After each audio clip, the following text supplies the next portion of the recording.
Hi, I'm Doug Heck. This is an EWTN Bookmark Brief. Just had the pleasure of speaking with Mike Aquilina, author of Fathers of the Faith, a series of 4 books, as you can see on our screen. What's this about? You got 4 little books, so they're easy. Why did you decide to write on this topic, and why did you decide to format them in this kind of small book fashion?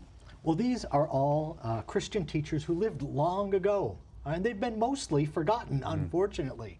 Well, we're dependent on them because they laid down the doctrine and they passed on the faith in a very challenging time. So these are our fathers in significant ways. I wanted people to get to know them and not know them just as doctrinal sources, because you can read the Catechism and do that. These are the sources quoted most in the Catechism. What I wanted them to know is the stories about their lives. I wanted these figures to come alive for readers. I wanted readers to find an imaginative entry into the world. And I think that's what people want. Now, can you buy, this looks like a set. Are they sold as a set, or do you buy them individually, or it really depends? Or? I think that as we get critical mass here, they'll be sold as a set. Right so now, far, they've been sold individually. So based upon that, with St. Augustine, St. Athanasius, St. Irenaeus, and St. John Chrysostom, if somebody wanted to pick up one to start, which would be the one you'd recommend?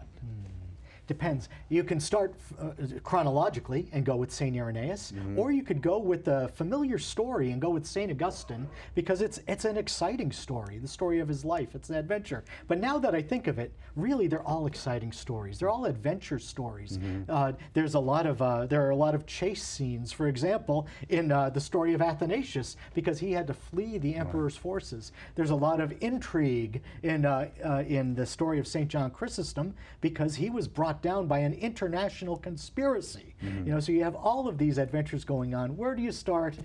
Wherever you feel most comfortable. But I think no matter where people start, they're going to get a good read. Do you think the message too you get from reading something like this is realize it's never been easy for the church? Yes, that's true. Right. And I hope that people will look at the ordeals of these ancestors in the faith, and they'll learn for living in our times, because so many of the challenges they faced are similar to the challenges we face today. Right, very good.